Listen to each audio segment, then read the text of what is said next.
ಗಣೇಶ ನಂಗೆ ಗೊತ್ತಾಗ್ತದೆ ನಿಮ್ಮದೇ ಇದ್ದಿರ್ತಕ್ಕಂಥ ನಂದಿಯಾಗ ಪೂಜೆ ಆಗ್ತಾರೆ ಅವ್ರ ಮೇಲೂ ಅವರು ನಾಲ್ಕೈದು ಜನರಿಗೆ ಹೊಡೆಯಕ್ ಹೋಗಿದ್ದಾರೆ. ನಾವು ಪ್ರೊಸೀಜರ್ ಪ್ರಕಾರ ನೋಟಿಸ್ ಕೊಟ್ಟಿದ್ದೀವಿ. ನೋಟಿಸ್ ಕೊಟ್ಟು ವಿರೋಧ ಮಾಡ್ಕೊಂಡು ಮಾಡಿದ್ರೆ ಆಕ್ಷನ್ ಇದು ಪ್ರಾಕ್ಟಿಕಲ್ ಮಾಡಿಬಿಟ್ಟೋಣ ಸರ್. ನಾವು ಒಂದು ಟೆಕ್ ಆಕ್ಷನ್ ಸರ್.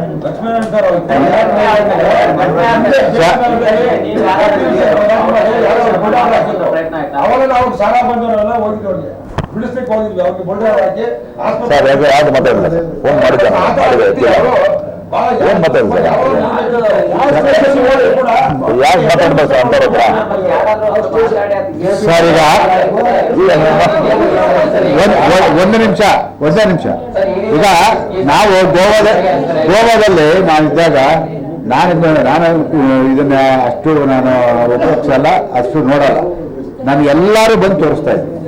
ಇವರು ಲಿಂಕ್ ಬರ್ತಾ ಇದೆ, ಬೈಲ ಮಾತಾಡಿದ್ದಾನೆ, ಅವನೇ ಬಿದ್ದೋಗ್ಬಿಟ್ಟ ಗಣೇಶ ಅಂತ ಹೇಳ್ಬಿಟ್ಟು, ಈ ಥರ ಮಾಡಿದ್ದಾನೆ, ಈ ಥರ ಹೇಳ್ತಾ ಇದ್ದಾನೆ ಅಂತ ಹೇಳ್ಬಿಟ್ಟು. ನೋಡಿ, ದಯವಿಟ್ಟು ಅವ್ನು ಹೇಳಿದ್ದನ್ನ ಮಾಧ್ಯಮದವರು ಬಿತ್ತರಿಸ್ತಾರೆ, ಅದರಲ್ಲಿ ತಪ್ಪೇನಿಲ್ಲ. ಯಾಕೆಂತ ಹೇಳಿದ್ರೆ ಅವ್ನ ವರ್ಷನು ಅದು ಹೇಳಿದ್ದಾರೆ.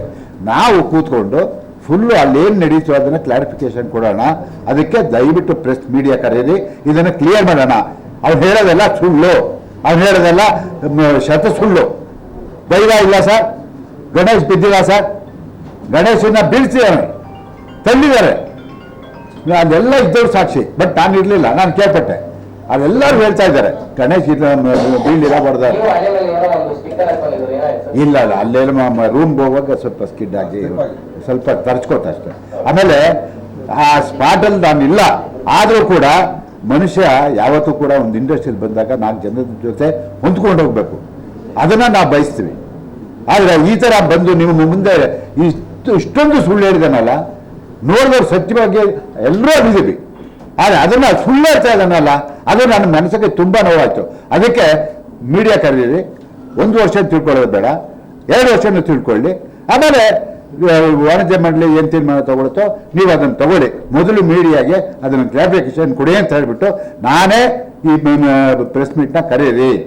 ನಾವೆಲ್ಲ ಈಗ ನೀವು ಅಣ್ಣವ್ರ ಕಾಲದಿಂದ ಇಂಡಸ್ಟ್ರಿ ನೋಡಿದವರು, ಸಾಕಷ್ಟು ದಶಕಗಳ ಕಾಲ ಇಂಡಸ್ಟ್ರಿನ ಹತ್ತಿರದಿಂದ ಬಲ್ಲವರು, ಇಲ್ಲಿವರೆಗೂ ಈ ತರದ ಒಂದು ಘಟನೆಗಳು ನಡೆದಿಲ್ಲ, ಫಸ್ಟ್ ಟೈಮ್ ನಡೆದಿದೆ. ಒಬ್ಬ ಹಿರಿಯರಾಗಿ ಇದನ್ನ ಮುಂದೆ ಯಾವ ರೀತಿ ಪರಿಹರಿಸಕ್ ನೋಡ್ತೀರಾ? ಈ ಸಮಸ್ಯೆಗೆ ಯಾವ ರೀತಿ ಒಂದು ಪರಿಹಾರ ಕಂಡುಕೊಳ್ತಾ ಇದ್ದೀರಾ? ಸರ್, ನಾನು ಒಂದು ಮಾತು ಹೇಳ್ತೀನಿ. ನಾನು ಇದನ್ನ ಇಲ್ಲಿವರೆಗೂ ಇಂಥ ಘಟನೆಗಳನ್ನ ನೋಡಿರಲಿಲ್ಲ. ಎಲ್ಲೋ ಕೂತ್ಕೊಂಡು ಒಂದು ಯಾರಿಗೋ ಒಂದು 2 ಏಟ್ ಹೊಡೆದಿರ್ಬೋದು, ಇನ್ನೊಂದು ಮಾಡ್ಕೊಂಡಿರ್ಬೋದು, ಅಲ್ಲಲ್ಲೇ ಕ್ಲಿಯರ್ ಆಗ್ತಾ ಇತ್ತು. ಬಟ್ ಇದೇನಾಗ್ತಾ ಇದೆ ಅಂತ ಹೇಳಿದ್ರೆ, ಈ ಮಾಧ್ಯಮ ಇಷ್ಟು ಬೆಳೆದು ಇಷ್ಟು ಹೆಮ್ಮರವಾಗಿರುವಾಗ ಅದು ಎಲ್ಲೆಲ್ಲವೂ ಒಂದೊಂದು ಕಡೆ ಬಂದ್ಬಿಡುತ್ತೆ ಸರ್. ಅದನ್ನು ಕೂಡ ಸರಿ ಮಾಡ್ಬೋದಾಗಿತ್ತು. ನಾನು ಆ ಜಾಗದಲ್ಲಿ ಇದ್ದಿದ್ರೆ ನಾನು ಅದನ್ನು ಸರಿ ಮಾಡ್ತಿದ್ದೆ. ಅದು ಆಗಲಿಲ್ಲ. ಯಾಕೆ ಅಂತ ಹೇಳಿದ್ರೆ ನಿಜವಾಗಿ ಅವತ್ತು ಗಣೇಶ್ ಗ್ರೇಟು. ಯಾಕೆ ಅಂತ ಹೇಳಿದ್ರೆ ನಮ್ಮವ್ರ ಮೇಲೆ ನಾವು ಕಂಪ್ಲೇಂಟ್ ಕೊಡೋದು ಬೇಡ, ಇದನ್ನು ಹಿಂಗೆ ಸಮಸ್ಯೆ ಬಗೆಹರಿಸ್ಕೊಳ್ಳೋಣ ಅಂತ ದೊಡ್ಡ ಮನಸ್ಸು ಮಾಡಿದ್ರು. ನಾನು ಹೊರಗಡೆ ಬಂದು ರೂಮಿಂದ ನೋಡಿದ್ರೆ ಅವರು ಸ್ಟಿಚ್ ಹಾಕ್ಸ್ಕೊಂಡು ಬಂದಿದ್ದ ನೋಡು ನನಗೆ ಒಂಥರ ಆಶ್ಚರ್ಯ ಆಗೋಯ್ತು, ಇಷ್ಟೊಂದು ನಡೆದೋಗಿದೆ ಅಂತ ಹೇಳ್ಬಿಟ್ಟು. ಆದರೂ ಮನುಷ್ಯನಿಗೆ ಒಂದು ಅಹಂಕಾರ ಅಂತ ಬಂದಾಗ ಇವೆಲ್ಲ ನಡೆಯುತ್ತೆ ಸರ್. ಆ ಅಹಂಕಾರವನ್ನು ಮೈ ತುಂಬ ತುಂಬಿಕೊಂಡಿದ್ದಾನೆ ಆ ಸತೀಶ್. ಇದನ್ನು ನಾನು ಗಮನಿಸಿದ್ದೀನಿ. ದಯವಿಟ್ಟು ನಾವು ನಿಮಗೆ ಕ್ಲಾರಿಫಿಕೇಶನ್ ಕೊಡೋದಕ್ಕೆ, ಸತ್ಯ ಏನು ಅನ್ನೋದನ್ನು ಹೇಳೋದಕ್ಕೆ ನಾನು ಇಲ್ಲಿ ಬಂದಿದ್ದೀನಿ ಹೊರತು ಬೇರೆ ಯಾವ ಇದನ್ನು ನಾನು ಟೀಕೆ ಮಾಡೋದಾಗಲಿ ಅವನು ಇನ್ನೊಂದಾಗಲಿ ಅಲ್ಲ. ನಾನು ಸತ್ಯ ನಡೆದಿರೋದನ್ನು ನಿಮ್ಮ ಮುಂದೆ ಹೇಳಿದ್ರೆ ಆ ಜನರಿಗೂ ಗೊತ್ತಾಗುತ್ತೆ. ಅವರು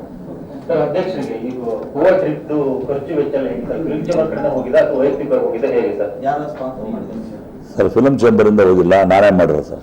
ಅದು ಅವ್ರಿಗೆ ನಾನು ಹೋಗ್ತಿತ್ತು, ಅದು ಯಾರು ಇಲ್ಲ. ಫಿಲಮ್ ಚೇಂಬರ್ ಖರ್ಚು ಮಾಡೋಕ್ಕೆ ಹಾಕೋದೇ ಇಲ್ಲ. ನಾವು ಔಟ್ ಆಫ್ ಸ್ಟೇಟ್ ತೊಗೊಂಡು ಮಾಡೋ ವಿತಿನ್ ದಿ ಸ್ಟೇಟ್ ಆದರೆ ಮಾಡ್ಬೋದು. ನಾನು ಬೇಲ್ ಆಯ್ತಿಲ್ಲ ಪರ್ಮಿಟ್, ನಾನು ಅಡ್ಮಿಟ್ ಮೈ ಓನ್ ಅರೇಂಜ್ಮೆಂಟ್ ಅಷ್ಟೇ. ನಾನು ಅಧ್ಯಕ್ಷ ಗೆದ್ದ ಮೇಲೆ ನನಗೊಂದು ಆಸೆ ಇತ್ತು, ಇನ್ನೊಂದು ಬೇರೆ ಟ್ರಿಪ್ ಇನ್ನೊಂದು ಮಾಡಲ್ಲ. ಯಾಕಂದರೆ ಅನುಭವ ಆಗ್ಬಿಡುತ್ತೆ ನನಗೆ, ಬೇಡಪ್ಪ ಕೈ ಮುಗಿತೀನಿ. ಈಗ ನಾನು 2 ಕಣ್ಣು ನಮಗೂ ಬೇಕಾಗ್ತಿದ್ದೆ, ಫ್ಯಾಮಿಲಿ ಇದೆ ಸರ್. ಒಂದು ಕೂದಲ ಹೆಂಚಲ್ಲಿ ಆ ಚಾಕು ನನಗೊಳ್ಬೇಕಾಗಿತ್ತು ಸರ್. ನಾನು ತುಡಿ ಹೊರಗೋಯ್ತು, ರಕ್ತ ಬ್ಲಡ್ ಶೆಡ್ ಆಯ್ತು. ನಾನು ಯಾರಿಗೂ ಹೇಳಿಲ್ಲ. ಕೂದಲ ಹೆಂಚೆ ನಾನು ತುಡಿ ಓಪನ್ ಆಗಿತ್ತು, ಹಂಗೆ ಕ್ಲೋಸ್ ಮಾಡ್ಕೊಂಡಿದ್ದೀನಿ ಸರ್. ಗೊತ್ತಿಲ್ಲ ನನಗೆ, ಬೆಡ್ ಗೊತ್ತಿಲ್ಲ ಸರ್. ಅವನು ಹಿಂಗಿತ್ತು ಎಲ್ಲ ಹಿಂಗಿತ್ತಲ್ಲ ಸರ್ ಈಗ ಕತ್ತಿ ಹಿಡ್ಕೊಂಡಿದ್ದ ಸರ್, ತಮಾಷೆ ಅಲ್ಲ, ಕತ್ತಿ ಹಿಡ್ಕೊಂಡಿದ್ದ ಸರ್. ಆ ಕತ್ತಿ ಬಿಡ್ತಾರೆ ನೋಡಿ ಕೈಗೆ, ಬಿಡ್ತಾ ಇಲ್ಲ ಸರ್ ಅವನು.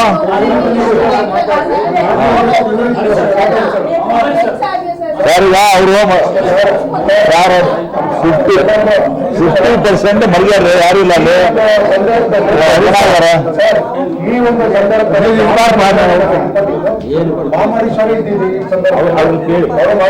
ಸರ್ ಈಗ ಸರ್ ಇದು ತಮಾಷೆ ವಿಚಾರ ಅಲ್ಲ ಸರ್. ಆ ನೋಟಿಗೆ ಡ್ರಾಸ್ಟಿಕ್ ಸ್ಟೆಪ್ ತಗೊಂಡಿದ್ರು, ಯಾವ್ದಾದ್ರು ಮುಲಾಜಿಲ್ಲ. ಯಾರ್ಯಾರು ಮಾಡಿದ್ರು ತಪ್ಪಾಗತ್ತೆ. ಇತ್ತೀಚಿನ ದಿನ ಒಂದು ಹಾವಳಿ ಜಾಸ್ತಿ ಆಗಿದೆ. ನಾವು ಈ ಸ್ಟೆಪ್ ಇವತ್ತು ತಗೊಂಡು ಇವತ್ತು ಏನ್ ಮಾಡ್ಬೇಕು ಅದು ಕ್ಲೋಸ್ ಮಾಡ್ತೀವಿ ಸರ್. 100% ಸತ್ಯ ಆಗ್ತದೆ ಸರ್. ಸರ್ ಒಂದ್ ನಿಮಿಷ ದಯವಿಟ್ಟು ಒಂದ್ ನಿಮಿಷ. ಆ ಸ್ಪಾಟ್ ಅಲ್ಲಿ ಒಂದ್ ನಿಮಿಷ ಸರ್, ಆ ಸ್ಪಾಟ್ ಅಲ್ಲಿ ಇದ್ದಂಥವ್ರು ಒಂದ್ ನಿಮಿಷ, ಆ ಸ್ಪಾಟ್ ಅಲ್ಲಿ ಆ ಜಾಗದಲ್ಲಿ ಇದ್ದಂಥವ್ರು ಅವತ್ತು ಬಾಮ ಹರೀಶ್ ಅವತ್ತು ಮಾಜಿ ಅಧ್ಯಕ್ಷ ಅಲ್ಲಿದ್ರು. ಅವರು ಒಂದೆರಡು ಕ್ಲಾರಿಫಿಕೇಶನ್ ಕೊಡ್ತಾರೆ, ಅದನ್ನ ಕೇಳ್ಬಿಟ್ಟು ಆಮೇಲೆ ಏನ್ ಆಕ್ಷನ್ ಅನ್ನೋದನ್ನ ನಿಮ್ಗೆ ಹೇಳ್ತೀವಿ ಸರ್. ಇಲ್ಲ ಅನೌನ್ಸ್ ಮಾಡ್ತೀವಿ ಸರ್.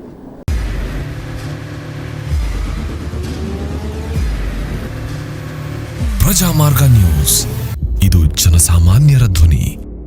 ನಮಸ್ಕಾರ. ನೀವು ನೋಡ್ತಾ ಇದ್ದೀರಾ ಪ್ರಜಾಮಾರ್ಗ ನ್ಯೂಸ್. ರಾಷ್ಟ್ರದ ರಾಜ್ಯದ ರಾಜಕೀಯದ ಬಗ್ಗೆ ಹೆಚ್ಚಿನ ಸಿನಿಮಾ ಅಪ್ಡೇಟ್ಗಳಿಗಾಗಿ ಫಸ್ಟ್ ಲೈಕ್ ಮಾಡಿ, ಸಬ್ಸ್ಕ್ರೈಬ್ ಆಗಿ, ಹಾಗೆ ಫಾಲೋ ಕೂಡ ಮಾಡಬೇಕು.